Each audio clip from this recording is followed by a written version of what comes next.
আপনারা দেখছেন লক্ষ্মী ঝাঁপি ধারাবাহিক আজকের পর্ব। পর্দা উঠতেই দেখা যায় জাম্বুর দল দ্বীপের কাছে ঝাঁপির নামে মিথ্যে বয়ান দিচ্ছে। তারা বলে ঝাঁপি নাকি কান্নাকাটি করে বিয়ের জন্য মরিয়াছিল।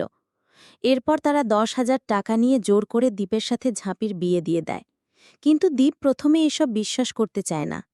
তখন ইনকা পাশে এসে কান পড়া দিয়ে সব মিথ্যে কথাগুলো বিশ্বাস করায়। অন্যদিকে দেখা যায় অজয় দ্বীপের বাবার সঙ্গে ব্যবসার ব্যাপারে আলোচনা করছে। এদিকে দ্বীপের মা তার ছোট জাকে সন্ধে দেওয়ার জন্য বলেন। ঠিক সেই সময় বাইরে থেকে শাঁখ বাজানোর শব্দ শোনা যায়। দ্বীপের মা অবাক হয়ে বলেন, এই সময় আবার কে সন্ধ্যা দিল? তখন ঝাঁপি পূজার থালা হাতে ঘরে ঢুকে বলে, আমি সন্ধ্যা দিয়েছি। দ্বীপের মা রেগে গিয়ে বলে, কার অনুমতি নিয়ে তুই সন্ধ্যা দিলি? যতই নিজেকে এই বাড়ির বউ প্রমাণ করতে চাইস, আমি মানব না। সঙ্গে সঙ্গে তিনি আবার ছোট জাকে সন্ধ্যা দিতে বলেন। কাসাই তখন মায়ের ওপর রেগে গিয়ে বলে, শুধু বয়সটাই বেড়েছে, বুদ্ধি তো আর বাড়েনি, সব জায়গায় কন্দল ধরেন।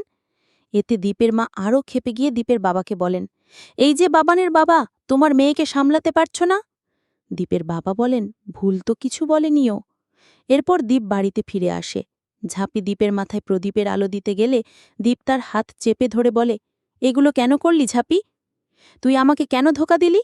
আমার ইমোশন নিয়ে খেললি? আমার বিশ্বাস ভাঙলি?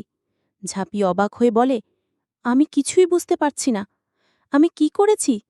দ্বীপ আরও ক্ষুব্ধ হয়ে বলে, এখনও নাটক চালাচ্ছিস? দ্বীপ তখন জাম্বুর লোকগুলোকে ভিতরে ডেকে আনে। ইনকা সবার সামনে বলে, এবার সবাই ঝাঁপির আসল রূপ দেখবে। জাম্বুর লোকেরাও মিথ্যে সাক্ষ্য দিয়ে ঝাঁপির বিরুদ্ধে অভিযোগ তোলে। কাসাই লোকগুলোকে তাড়াতে চাইলে দ্বীপ তাকে বাধা দিয়ে বলে, সব ফয়সালা হোক আজই।